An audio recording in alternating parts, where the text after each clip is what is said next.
Hola, a ti que estás viendo, muy buen día, tarde, noche, lo que sea. La sinastría es una herramienta astrológica que se suele usar en diferentes contextos, sobre todo en el ámbito de las relaciones humanas. Por eso es que no está exenta de todo tipo de imaginarios, de mitología asociada a ella. Así que comencemos entonces por lo básico. ¿Qué es una sinastría? Sinastría es simplemente una carta que se obtiene juntando, es decir, superponiendo cartas astrales. En el ámbito de las relaciones humanas, típicamente esta sinastría se usa para superponer las cartas de dos personas con el fin de revisar ciertas dinámicas de interacción entre esas cartas, o sea, lo que pasa entre esas personas, diríamos. Y no tiene mucho más misterio que eso. Por eso que la sinastría suele usarse mucho en el ámbito pareja, con las cartas natales de cada uno de los miembros de la pareja, pero puede usarse en cualquier otro vínculo, por ejemplo entre familiares, amigos, compañeros de trabajo, etcétera, etcétera. Así entonces es como se ve una sinastría, como lo que estamos viendo en pantalla ahora. Fijémonos que hay dos cartas natales, una por fuera, que es la que tiene los planetas en rojo, y otra por dentro, que es la que tiene los planetas en azul. Ambas cartas están superpuestas y están alineadas con respecto a los grados de cada signo, por lo que los ejes de una carta evidentemente que puede que no coincidan con los ejes de la otra. El eje medio cielo, fondo cielo, el eje ascendente, descendente, como pasa acá, que de hecho no coinciden. Ahora bien, ¿cuál es la gracia de este asunto? ¿De qué va esto? Que en esta sinastría, a través de la sinastría, nosotros podemos ver dónde están las energías planetarias de cada carta con respecto a la otra. O sea, los planetas de una carta, en qué casa están cayendo con respecto a la otra y qué interacciones se están ahí generando a través de este contacto. Y viceversa, los planetas de una sobre la otra, obviamente que esto incluye en ambos sentidos. Los planetas de la carta de rojo, por ejemplo, sobre la carta de azul, y los planetas de la carta de azul sobre la de rojo. Podemos ver qué pasa qué interacciones hay en el ámbito de las casas, en el ámbito de planetas con los planetas y de aspectos entre ellos, por supuesto.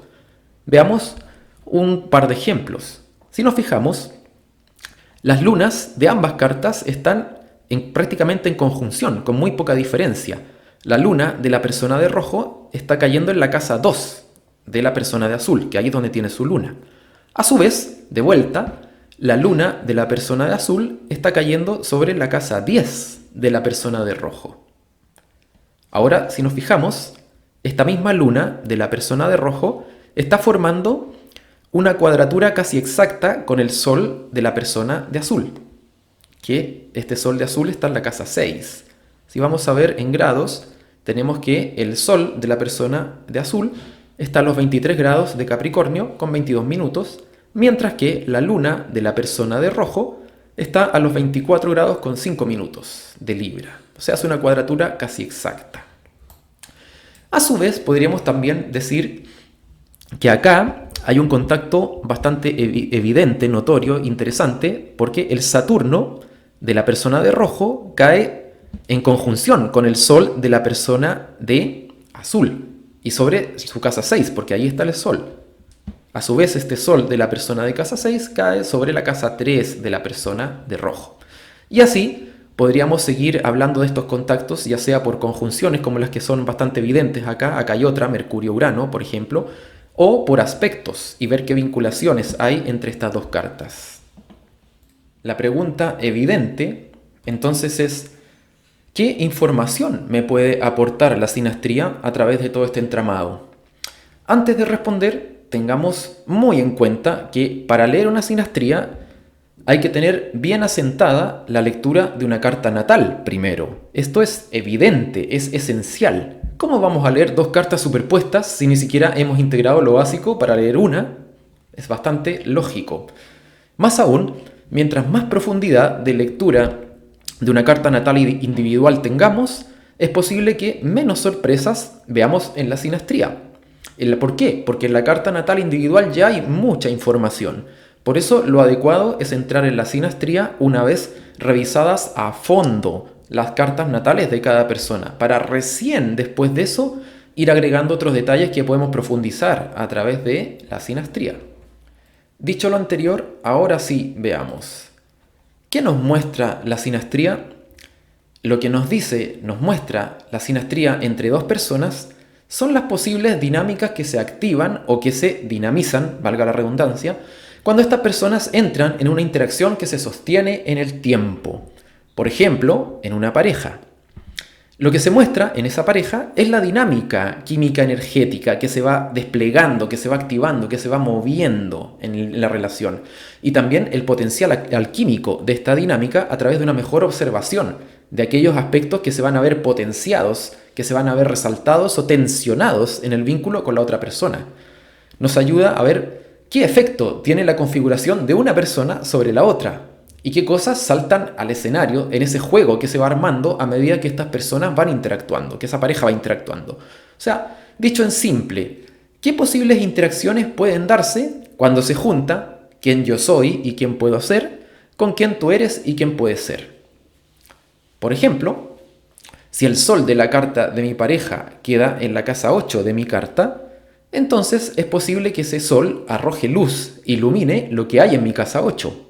O sea, una relación donde todo eso que guardo, conflictos, vivencias traumáticas, algunos miedos, heridas, cosas que no se dicen, etcétera, todo esto casa 8, yo sienta que todas esas cosas vayan saliendo a la luz durante esa relación, con el potencial alquímico y transformador que eso puede tener. Obviamente que todo esto dependerá de qué pasa con esa casa 8, de qué pasa con ese sol y con todo lo demás. Por eso hay que revisar muy bien ambas cartas natales, insisto. Esto no se puede generalizar, cada caso es único.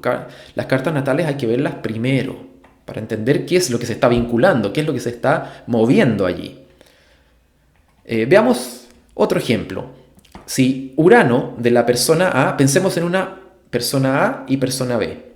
Si el Urano de la carta de la persona A cae sobre la luna de la persona B, por ejemplo, pensemos en una conjunción, es posible que para esta persona B eso le pueda hacer sentir una cierta inseguridad, una cierta inestabilidad en el vínculo.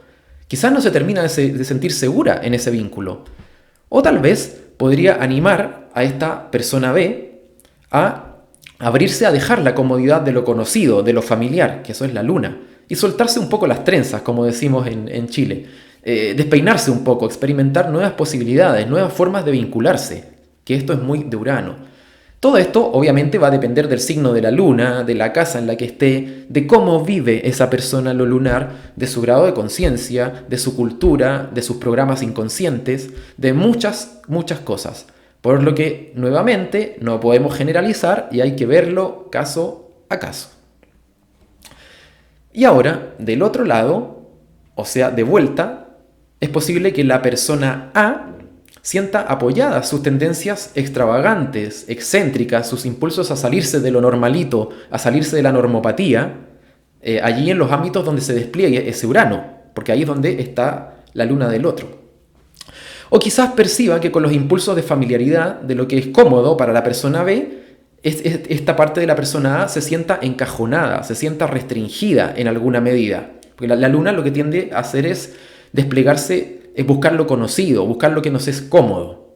Puede ser que la parte uraniana, ese Urano de la otra persona, sienta como que está siendo encajonado, restringido, que es a lo que Urano siempre se resiste. Entonces, hay muchos potenciales que revisaremos en función de cada caso y de cada conjunto de circunstancias. Entonces, notemos además que una interacción en la sinastría es de ida y vuelta, es un intercambio que va a depender de qué es lo que se está moviendo siempre, por supuesto. Lo interesante acá, y en esto me parece a mí bastante importante, no es solo ver el intercambio, no es solo mirar, mira, Urano está acá, con la luna allá y tal y cual, sino intentar comprender qué sentido podría tener o el para qué de esta dinámica en el contexto de mi proyecto de vida y en el contexto de este momento de vida. A través de esa relación, ¿qué se puede estar moviendo? Podemos ser maestros y aprendices mutuos, si es que lo queremos ver así. De esto un poco nos puede hablar la sinastría si le queremos sacar más provecho. Finalmente, con respecto a estos ejemplos, insisto, son ejemplos meramente ilustrativos, generalizadores y generales, valga la redundancia. Para ver lo específico hay que ver caso a caso. Y ahora, entremos hacia el ámbito de lo que a mi criterio son algunos malentendidos o mitos que pueden estar vinculados a una sinastría, sobre todo en el ámbito pareja, que es donde se usa mucho esta herramienta y es donde también a nivel de inconsciente colectivo hay mucha carga asociada a este concepto, al concepto de la pareja. Bueno, para empezar, y esto es esencial, nuestras parejas las elige o las reconoce el inconsciente. Y lo hace por resonancia de energía y de información, de acuerdo a nuestro proyecto de vida y sus potenciales. Ante esto, la mente consciente puede hablar todo lo que quiera, que me gustaron sus ojitos, que su mirada, que fue amor a primera vista, lo que quiera, pero ahí está el inconsciente actuando. Si yo quiero saber por qué y para qué tengo o he tenido el tipo de parejas que tengo o he tenido, entonces es esa información inconsciente la que necesito mirar. Y esto no me lo dirá una sinastría. La sinastría me ayuda a ver únicamente qué dinámicas pueden darse si es que esa relación se conforma. El asunto es que esto, justamente la conformación de la pareja, ocurre, insisto, a nivel inconsciente. O sea, hay un match ahí de información. Por eso se da con ciertas personas y con otras generalmente no pasa. Hay un match, una unión ahí de un espejo de información que se está jugando inconsciente. Por lo que requiere un trabajo para ir decodificando qué patrones de pareja yo puedo tener cargados en mi parte no consciente. También en el ámbito de lo transgeneracional, el inconsciente familiar, transgeneracional. En mi proyecto de vida también. Todo esto es lo que hacemos en las consultas cuando una persona pregunta por estos temas. Vamos viendo cómo se han generado esos patrones y vamos trabajando los que sean limitantes. Si en mi transgeneracional hubo fuertes conflictos de pareja, por ejemplo, y alguien sintió que se jodió la vida en el momento en que se consolidó la pareja, esa grabación queda y es posible que queda en el campo de información y es posible que yo repita la misma vivencia o que me polarice en la opuesta y no quiera saber nada con la pareja y en cuanto ésta esté por consolidarse, por ejemplo, yo salga corriendo. Estos son programas inconscientes que están ahí cargados y que pueden trabajarse en función del proyecto de vida de cada uno.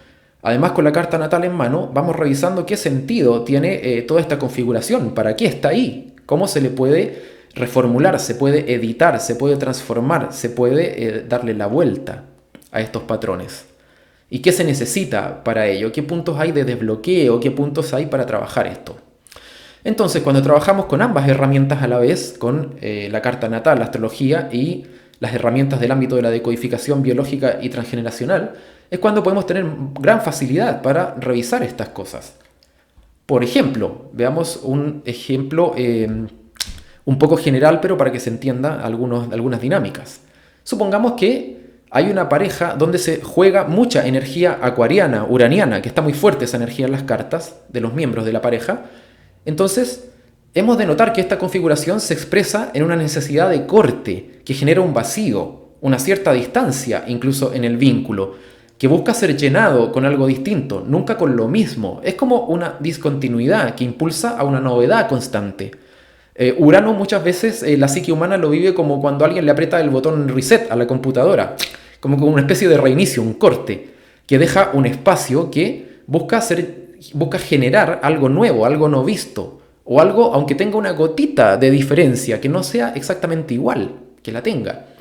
Entonces, cuando en una pareja no tenemos conciencia de esto, es fácil que esta configuración se despliegue en forma de corte. Por ejemplo, hay una discusión, una pelea, un distanciamiento mutuo y ya los dos piensan en irse lejos, al otro extremo del mundo, no verse nunca más, por ejemplo. Urano tiene mucho de esta respuesta como del corte y desaparezco. Entonces, pueden pasar este tipo de dinámicas. O por otro lado, supongamos que uno de los dos tiene muy proyectada su parte acuariana-uraniana, no la reconoce en sí mismo, en sí misma. Entonces, ¿qué va a pasar? Va a ser el otro el que le aporte esa parte en su vida y va a decir, es el otro el que quiere cortar e irse lejos de vez en cuando. Por ejemplo, esto pasa mucho en las proyecciones. El punto con todo esto es que revisando esas dinámicas en cada caso nos va a ayudar a gestionarlas, a ver cómo se pueden trabajar, cómo se pueden integrar estas energías para que no haya resultados que a mí me jueguen en contra muchas veces. Y comprender que no son un azar, sino que tienen un sentido en mi proyecto de vida y de pareja. Por algo está esta configuración. No es una ruleta que me tocó. Tiene un sentido que podemos revisar en profundidad y ver qué programas o conflictos no conscientes hay ahí involucrados para que esto se viva así como se vive.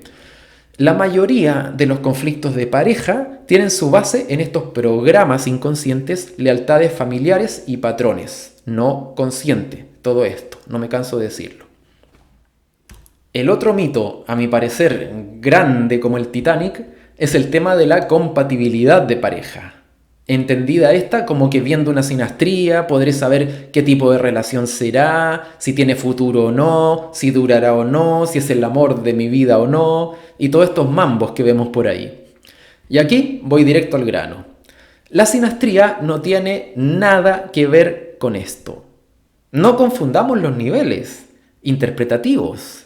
La sinastría no es causa de nada. Simplemente me dice, me informa acerca de qué dinámicas e interacciones potenciales se pueden propiciar en el encuentro de esa pareja. Desde ahí me puede ayudar. Por lo tanto, una sinastría no me dice si algo va a funcionar o no.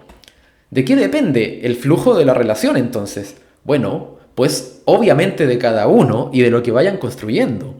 Y esto a su vez entronca con los proyectos de alma de cada uno. Hay parejas, por ejemplo, que pueden tal vez acordaron reconocerse en la vida encarnada e iniciar algo, porque había algo que deseaban experimentar y revisar juntos. Otra cosa es lo que pase después, ahí ya dependerá de cada uno.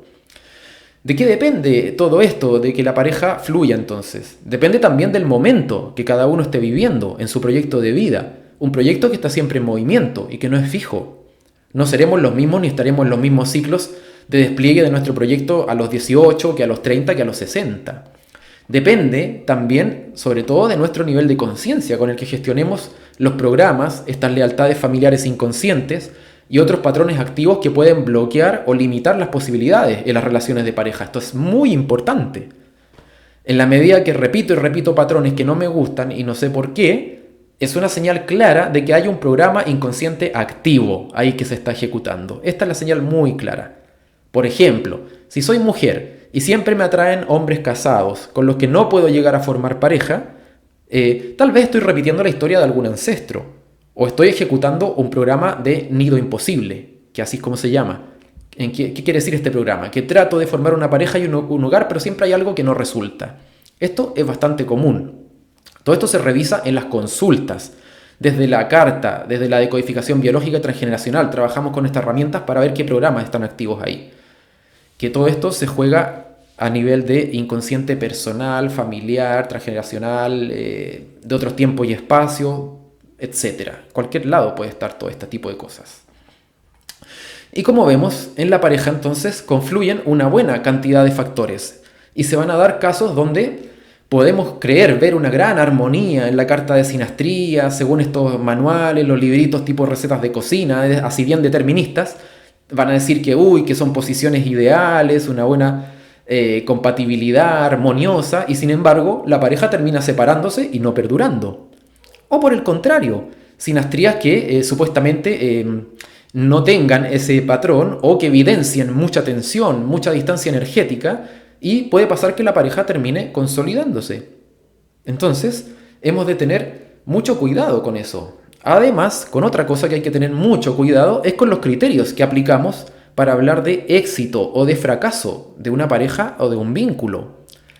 Porque no todas las relaciones de pareja son iguales, ni todo vínculo sirve a los mismos propósitos. Hay vínculos donde a nivel profundo, a nivel de alma, se juegan experiencias muy variadas que hemos de intentar comprender antes de meter todo en el mismo molde, condicionado socioculturalmente que todos tenemos por ahí. Cada caso siempre hay que verlo en su contexto. Tenemos que revisarnos nosotros también qué creencias tenemos con respecto a la noción de éxito o de fracaso en la pareja.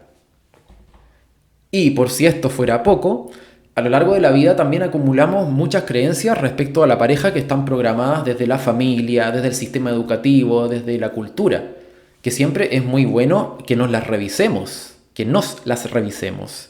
porque la mayoría de las veces ni siquiera nos damos cuenta de que las tenemos y de todo lo que nos pesan. Generalmente las creencias más fuertes son las que menos cuenta nos damos que las tenemos. Por ejemplo, en nuestra cultura es muy común la creencia: una relación de pareja es exitosa si es que dura mucho tiempo. Es muy común esto. Y entonces comenzamos a pensar que tenemos éxito en una pareja únicamente si es que la conservamos a través del tiempo. Pero no hay que ir muy lejos para darnos cuenta de que podemos tener relaciones de pareja duraderas, pero en las que podemos estar totalmente infelices, frustrados o siendo incoherentes con nosotros mismos. Más aún, puede haber encuentros o relaciones fugaces o que tal vez no perduraron y que pueden haber sido muy expansivas o en las que salimos cambiados o aprendimos muchas cosas o nos cayeron muchas fichas acerca de varios asuntos. Quizás esas relaciones tenían un propósito muy específico y eso era todo, y no por eso son o fueron un fracaso. Entonces, por cosas como esta, las creencias son también muy importantes en el ámbito pareja. Entonces, la sinastría es una herramienta de la que disponemos para profundizar en ciertas dinámicas cuando es necesario, pero no va a ser adecuado atribuirle significados que tienen que ver con nosotros y que esta carta sencillamente nos ayuda a revisar. Y finalmente, aprovecho de comentar que todo el tema pareja con sus dinámicas profundas, su rol en el proyecto de vida de cada persona, los programas inconscientes, bloqueos y posibles potenciales, lo revisamos a fondo en el taller de pareja de agosto y los posibles que pueden haber después de esa fecha online, donde combinamos herramientas astrológicas con biodecodificación y transgeneracional para aplicarlas vivencialmente al caso de cada persona, con carta en mano, por supuesto. Así es que si estás interesado o interesada, en la descripción dejo toda la información aquí abajo. Y bien, llegados a este punto y sin más que decir, me despido. Espero que estés muy bien y un gran abrazo y que la fuerza nos acompañe. Chau, chau.